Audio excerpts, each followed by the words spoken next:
So tonight I have the lovely Yolanda Alvarez. That's right. She is a parenting coach, and she works alongside parents who are seeking new and empowered ways to parent their kids positively and consciously, bringing greater harmony, connectiveness, and calm into their homes. So tonight we have a great topic: how to emotionally connect with your child. I've actually been in some of Yolanda's masterclasses and workshops and have learned so much. And me, myself, having such a big gap in the ages of all my kids, have found her information really covers all different ages, which is fantastic. So welcome, Yolanda, and thanks for joining me tonight.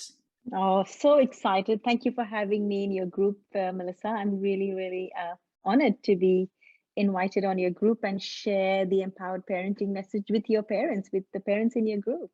Yes, thank you. Great. I do have to ask you a question before we get started talking about parenting and all that fun stuff. What's your favorite food? All of the naughty foods are coming up to my mind, Melissa, and I'm scared to tell you. You're scared to tell me. So many people say that. They're like, oh, I don't really want to say. Oh, no. Well, I was hoping not to have a big bowl of pasta that my 21-year-old just cooked this evening, but I've stuffed my face up. It was too tempting, was it? It was so tempting. When she first said, do you want to have some, Mom? And I said, nope, just leave it for your younger sister. She's going to pick her up from work, so she'd come home hungry. And I thought, no, I won't have any. And I was just pottering around, and I thought, that actually smells good. I'm feeling a little hungry. Oh, it's always yeah, for you, isn't it, as well? It is.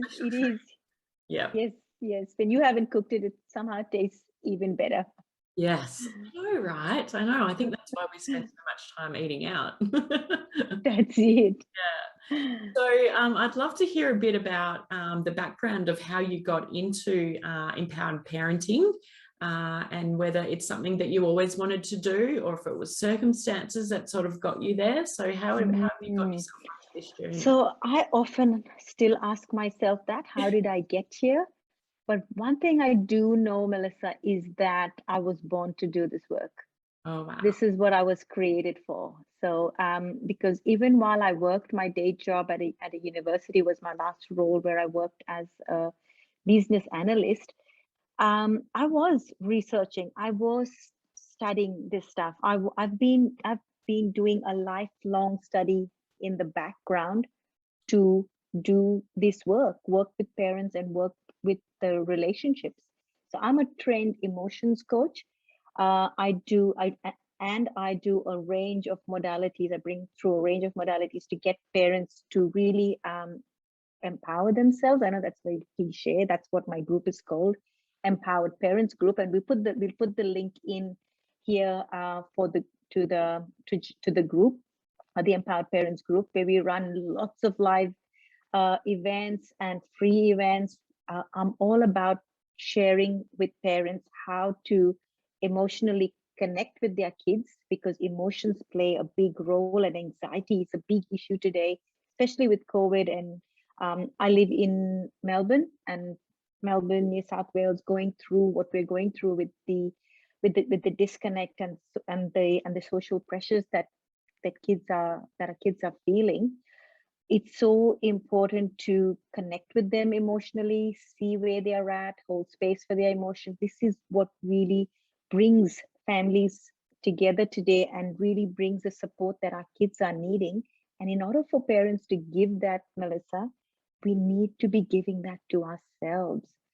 I don't know about you, but so many of us parents in our generation weren't raised by parents who knew about emotional resilience, or who held space for us, their kids, to feel safe to express emotions.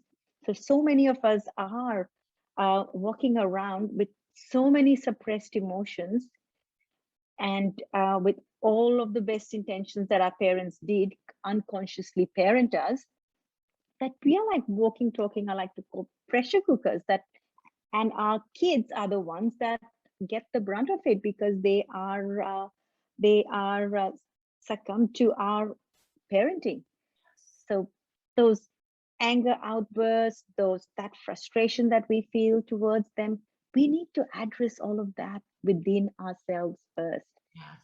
So I know I've just combined everything that I wanted to say in here, No, but that's what it's about. It's funny. It's only over the last few years of, in nutrition, you wouldn't think that there's so much, I should say there's such a lack of education around emotionally eating, and emotions having that connection with food.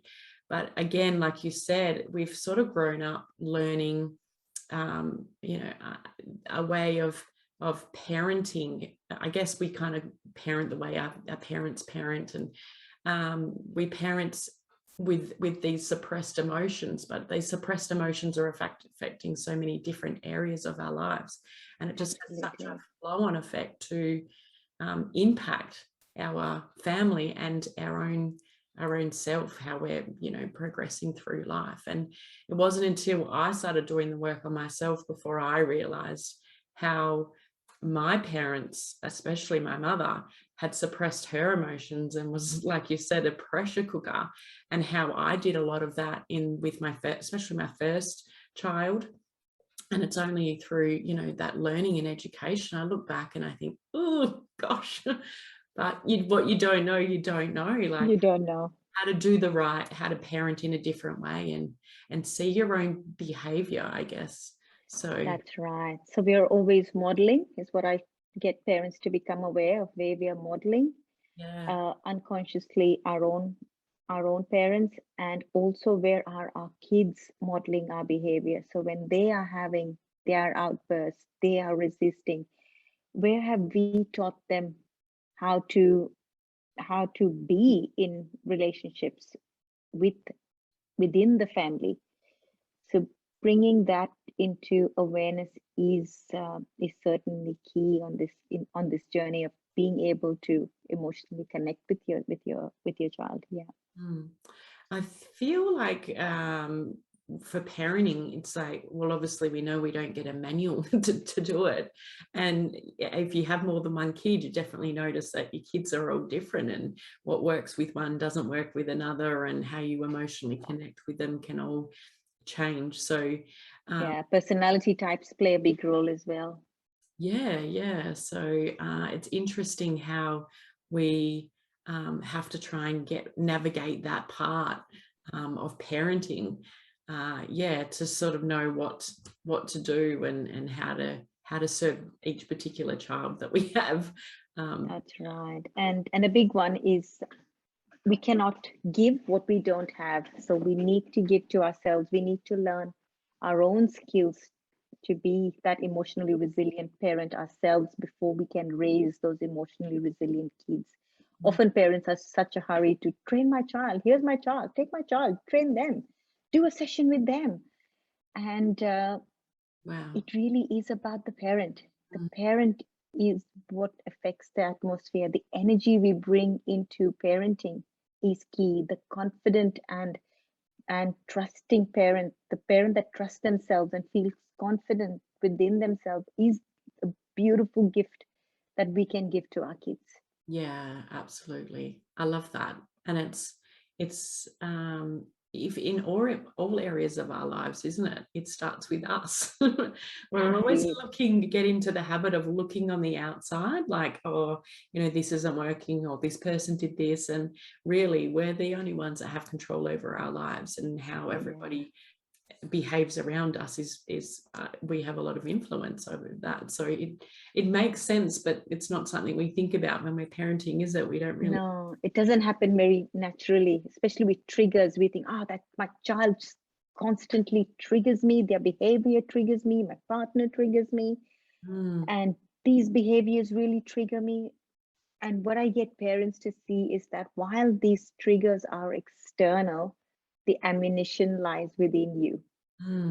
And when we diffuse that within us, I'm always getting parents come back and say, Yolanda, this work is magic. I worked on myself and my child changed. I worked on myself and my partner stopped annoying me. What's going on? So the people around us are reacting to our responses to their behavior. So the only person we have control over is ourselves. So when we change our behavior and change our responses and change our thoughts around the situation, we shift the energy around the relationship, and we are able to make massive shifts and changes, because then we are able to truly connect. Yeah. This connection is a core human need. Our kids are longing to connect with us. As much as they resist us, they are craving connection, because that's, and we ourselves are craving connection as well. So when we start to emotionally connect, we start to speak the language, the common language of love and connection, which is in tune with our core human need. And core human need for existence is connection, to know that we are one, and one with all that there is around us and within our family, is the first space where we are looking to build our own selves up from that connection that we feel within our family. Yeah. So this is a key. It's the key tool that I use to get parents and kids really come and connect together, because it's a core need. As much as kids have been shutting their doors and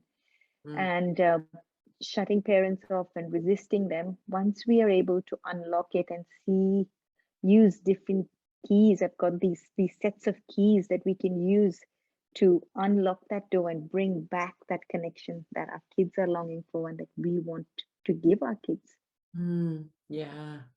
It's funny though, I think that we focus on what isn't working in the relationship with our children. And again, you know, looking outwards, sometimes not looking inwards, but not really understanding that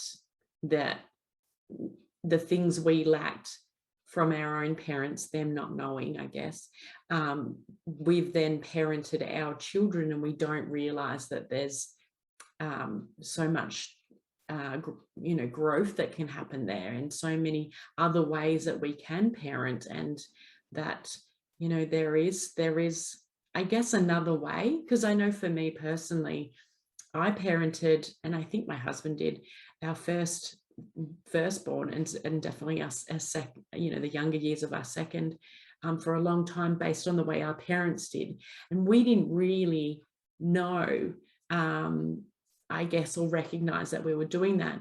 By the time we our second was sort of in high school, we'd really got heavy into personal development, and I guess through that we'd started making those changes. But it took years, obviously, of, you know, undoing all the stuff that you know, those behavior patterns and everything to change. And so we can see a big difference in our third child, because we're different. But, you know, I guess the point I'm trying to get to is, if we don't do that work, we don't necessarily know that we need to do that work. So because we're so busy looking at how it's not working, instead of kind of looking at how we can make it work.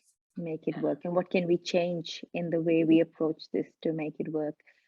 So spot on, there, our parenting journey, or the challenges that parents face with parenting, is a brilliant opportunity for growth. Like every opportunity holds within its, every challenge holds within itself an opportunity for growth. And that's how, the bigger the challenge, the greater the opportunity for growth.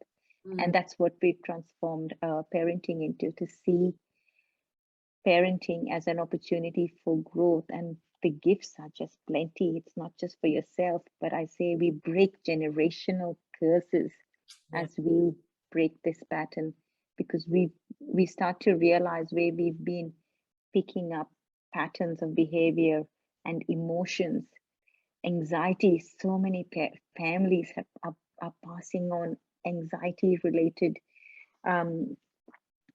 challenges, and they've been parenting from that space. Their mom was anxious, their grandma was anxious, they are anxious, and now they can see it in their child. We need to break this, and this is the work that allows us to break this pattern, this generational pattern. Yeah, wow. Yeah. So when you're working with clients, you're just working with the parents, you're not working with the children at all? I work with children too.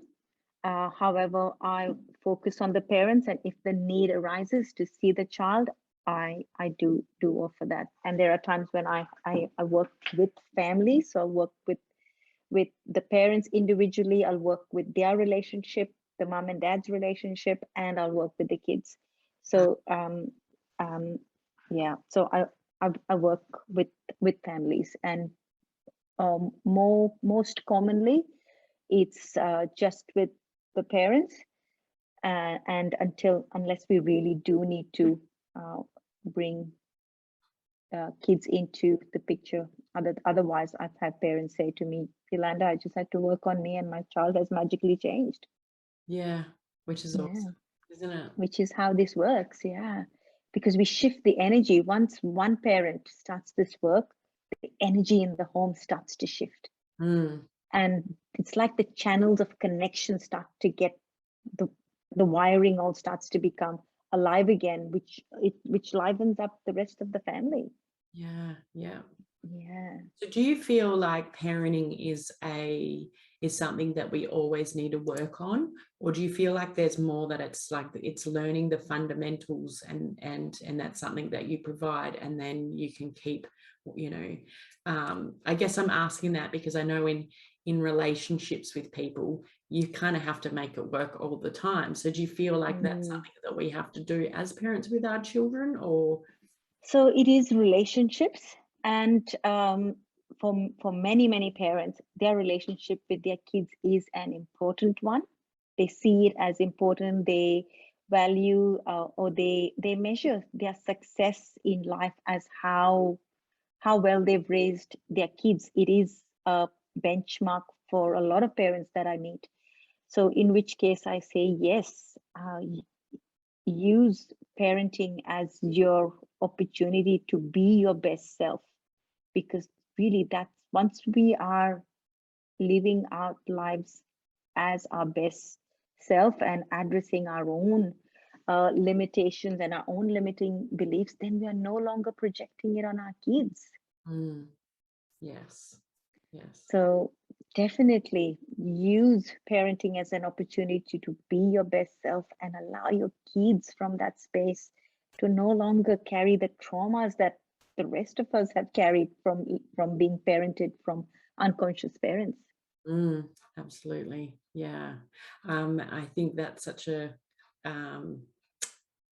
profound statement, really, and thinking about it, just how much different my life is, I know, from parenting, one child to the next, and seeing because my children are spread out in ages, seeing my, growth through how they are, and thinking, I wish I knew, back then. But it's great that there's more communication and there's more services around, such as yours, where we can make these changes now and be able to have those connections with our children and with that family unit. It doesn't matter how many people are in the family unit, but to have that many in the unit I think is so important.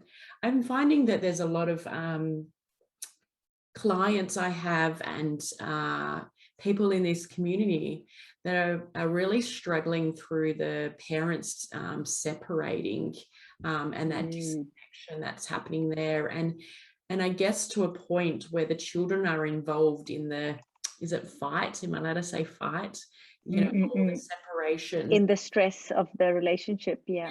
And maybe being provided too much information when they shouldn't really be involved in that process. So do you work with clients and Oh, absolutely. So I am a single mom as well, Melissa, which really I find a lot of parents who come to me come with issues like that with partners or from broken relationship, a separated family or divorced families where kids are being pulled in between or asked to. I say the best gift we can give our kids in separated situations is parents that respect each other. It allows our kids to feel safe through the transition. I cannot emphasize how important this is to safeguard our kids through a separation process. It's so important for parents to respect each other and to, I want to say, accept each other as well, that this is what's come. We're two good people, because we're always doing the best that we know, given the best that we can, given the knowledge that we have. So accepting that that they're good people who are just not good together. Yes. Yeah. I totally agree. I have friends and clients that have got their parents get along so well and they can go to the kids' sporting together and birthday parties, and then other clients and community and friends who are not in that situation where it's very, very volatile. And so there's that real struggle between the kids and the kids being involved in that. And I think it's quite a hard process, especially for me on the outside, sort of, I don't really know what to say in giving advice in that, because it's not my area of expertise, and I don't know, because I'm not in it to know how to, I know how I would like to be if I came to that sort of situation, which hopefully I don't. But yeah, I guess it's really that the children are getting so involved in that, and maybe it's the different kind of relationships that we have with our children now than you did. I definitely didn't know anything was going on with my parents, whereas my kids seem to know a lot more in our household. Yeah, they're very clued in today, kids. Yeah. Especially in and that's why it's important to recognize that it's that need for connection. Yeah, that makes sense. Yeah. So what sort of tips do you give parents in helping them be more empowered, and definitely how to emotionally connect? To emotionally connect with their kids. So I guess I'd first ask parents, or get them to see where the disconnection is happening. So where do they see the disconnection in their relationship with their child? Is it that they feel that they are not getting through to their child? Are they feeling resistance when they give their child advice? Are they feeling resistance in their child being motivated to do things in their lives, or they feel concerned and fear around their child not living to their full potential? So parents come with a lot of fears, and they feel that the child putting up a wall towards them, and that's where that disconnection can happen. Or parents can feel that they are too hardened to their anger, and that's when we need to recognize our own emotions as parents, which is a key reason for why our kids are resisting connection with us. So really asking the parents, where is your challenge? What is it? Let's identify it. Let's become curious about what's going on here under the layers. Because if everyone's seeking connection, if that is a core human need, then why would your child be resisting connection? Yep, that makes sense. So some of the tips, or the top tip, the first number one tip is to check in with what I call the emotional bank account. So keep a check on each day on what is the closing balance in this emotional bank account. And how this balance works is there has to be a balance between how much how much special time you spend with your child, this full loving attention that you're giving them, this opportunity to express their emotions is happening, and you're building that trust and partnership on one side, and on the other side there has to be a balance of setting limits, setting boundaries, denying requests, correcting behavior. That there has to be a balance between the two. Often I find parents doing too much of one and then wondering why the child won't comply, because they put all this pressure and have all this guilt. Oh, I'm not spending enough quality time with them. I'm not listening to them. I'm not giving them an opportunity to express, and they beat themselves up by only meeting one side, not realizing that your child feels safe around boundaries. If they feel safe around the limitations that they have, and they need the structure. There has to be that you have to be denying requests too. You can't be giving into your child's request just because you want to be on their side, or you want them to be on your side.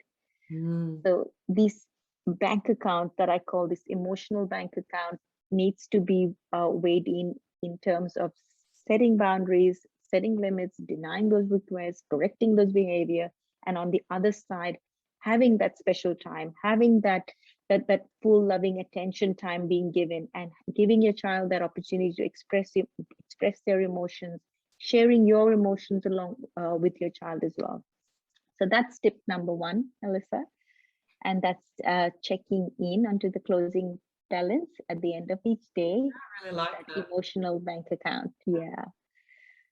Tip number 2 is having your own rituals with your child. This parent-child rituals, having connection habits. That is like, for example, with my girls and me, with each of them have different personality. I've got a 21-year-old, and I've got a daughter who turned 16 over the weekend, and we've got little things that we do separately on our own. So of course now it's COVID, so we've got our COVID rituals, but before that, on a Friday night, we'd have this little secret thing where we'd be in our pajamas, we'd dress up our pajamas a bit, change the shoes on the pajamas, or have some accessories on top of the pajamas. And we'd go off to the mall, and we love having bing boys. We get these things called bing boys here. It's Asian, and it's really yummy. And we have our favorites. So we'd sneak into the mall in our pajamas, just the two of us, and order our bing boys. So it's little things like that we do. We're too tired to get all dressed up, and it's the thing that we have our little giggle about that. Yeah. Ooh, do you think they know that we are just in our pajamas? Do you think we dressed it up nicely? Yeah. So it's just a bit of a giggle, but it's a little bit of a ritual. During COVID, our little ritual is we set up a picnic in the backyard, get the picnic mat out, have at lunchtime we'd either bring a little game out, or we'd bring an artwork that my daughter's really into art. So we have a little activity and some food from just some leftover dinner from the night before, and really set it out like a picnic. So she takes that little extra effort to put the picnic mat out. She'll get some nice pillows and have some music playing on the side. So even if it's 20 to 30 minutes, it's just that special time that we have. And just setting that ritual is so key. It creates that opportunity to connect with your child. And telling our teenagers that we like them and that we like being with them is a big thing for them. And they can be very challenging at times to be with. And so for them to be liked by us despite their challenging behavior is a big thing. It's a big win. Yeah. I like that. Yeah. Dressing up to go to the mall though, but I like the idea. Yeah.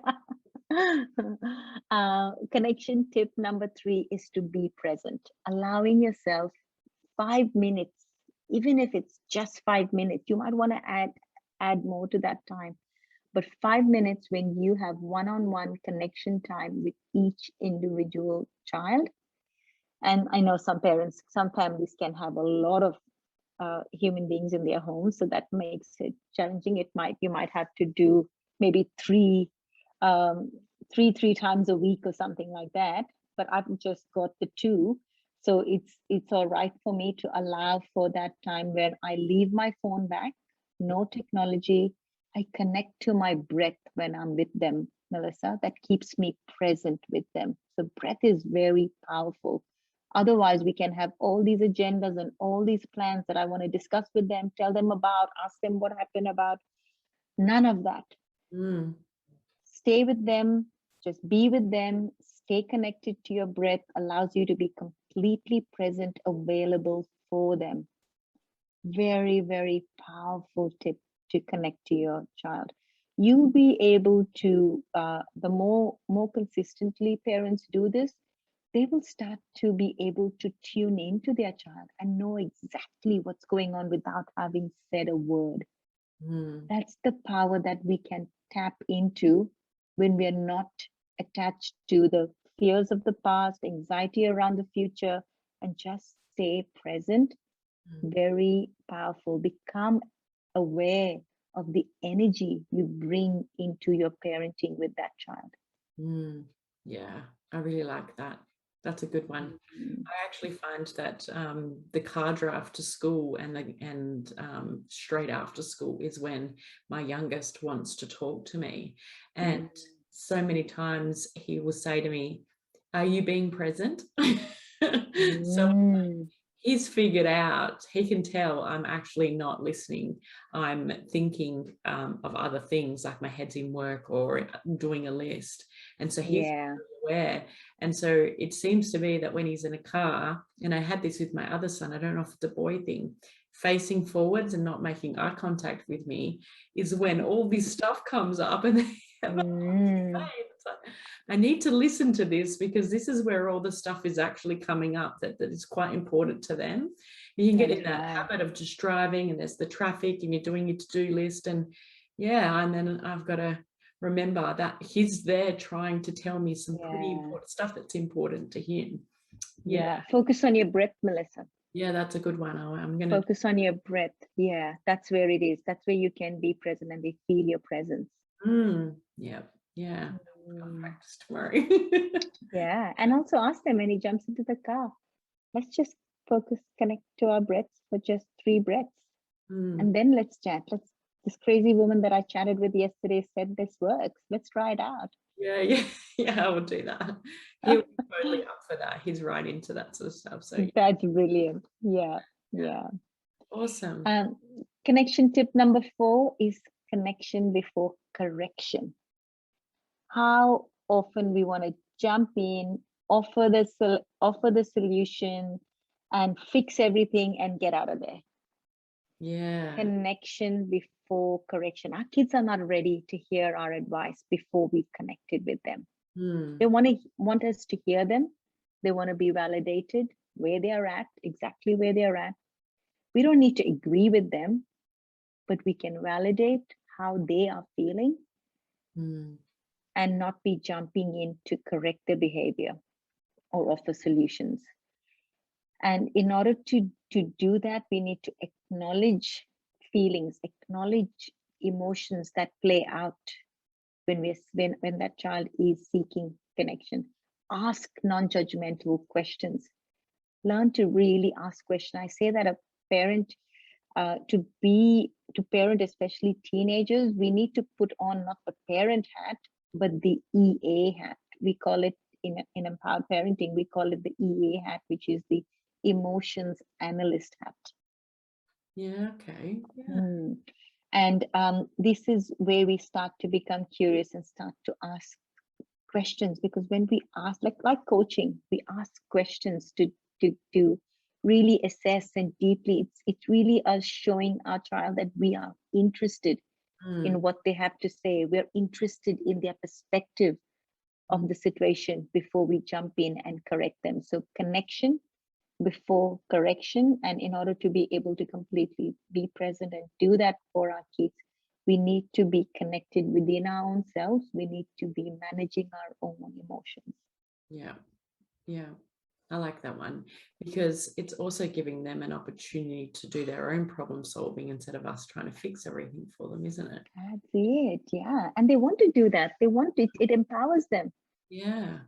to know that they are capable of solving, life's problems. And we want to be teaching them these skills instead of offering them solutions. We want to be teaching them problem solving skills. Mm. Yeah. Yeah. So true. Yeah, I definitely see that. And connection tip number 5 is my favorite one, which is tune into your joy. Schedule in time for fun, have more fun, laugh a lot, and take the 21-day smile challenge.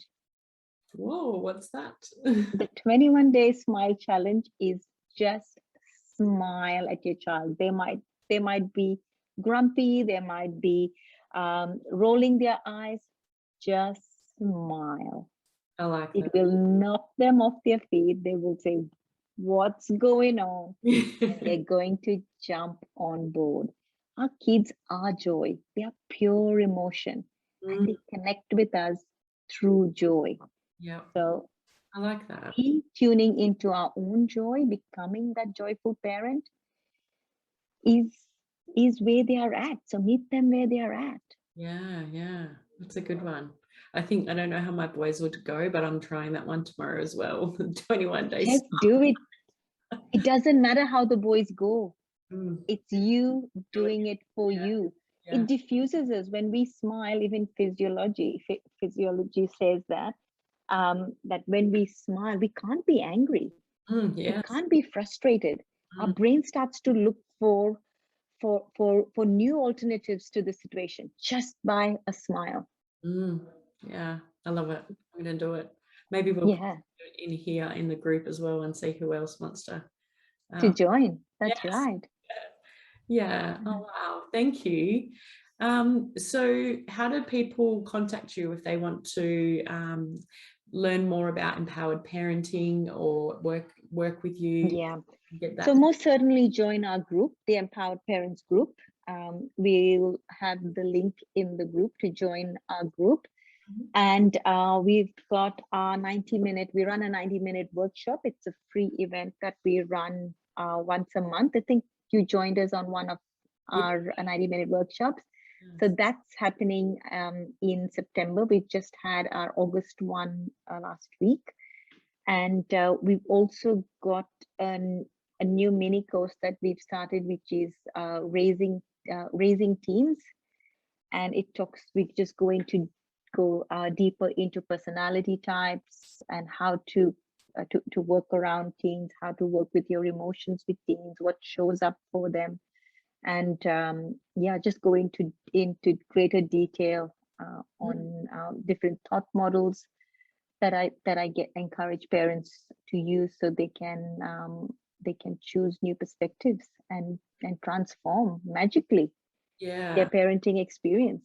Yeah, that sounds really great. I think that would be really good. I know when one of my other kids, we were sort of having things going on which we didn't know was us and not our child. We weren't at that mindset yet, but we went to a lot of parenting workshops and classes through the school, and we just didn't get that support. So I love that there's things that are available like what you're doing now, because we were looking for everything, like anything, and we couldn't find anything. And I'm not saying the school system's not great, but I just don't think that they're really probably coming from the emotional part and their connection, and maybe they're coming from a different sort of angle. And yes, this would be really, really good for parents, for families. Yeah, I love it. That's right. No, I invite you, the members of your group to join our events. They're absolutely free. We will have the links in here shortly. Yeah, I'm just well, you're looking welcome to see. pop them in there after, and and share them. That would be great, because I think people would be definitely interested in that one. I know I am, so I'll hop onto it. Yeah. Beautiful. All right. Yeah, anybody has any questions, I'm very happy to pop in and Yeah. answer any questions that come up as well. Yeah. If anyone's got any questions going forward and they're watching the replay, #replay, and Yolanda and I will keep an eye out for it, and Yolanda will be there to be able to answer any questions that you have. I know I had quite a few people that told me they're going to watch the replay because they all had stuff on tonight. Yeah. So I don't know what you're doing on a Tuesday night, but I don't want you to miss out. So please watch the replay. I mean, #replay, so we know, so we can keep in contact. That you've been watching. That's right. Yeah, and you're welcome to join my group, the Empowered Parents Group, and come and meet me on an event. I do deep dives into how you can be that emotionally resilient parent that your child is longing for you to be. Yes, exactly. Awesome. Thank you so much, Yolanda. I really appreciate your time tonight. Good night, everybody, and thanks for joining us. And like I said, let us know if you watch the replay. We love to hear more, and open for some questions as well. Thank you. Good night. Thank you. Good night, everyone. Bye. Bye.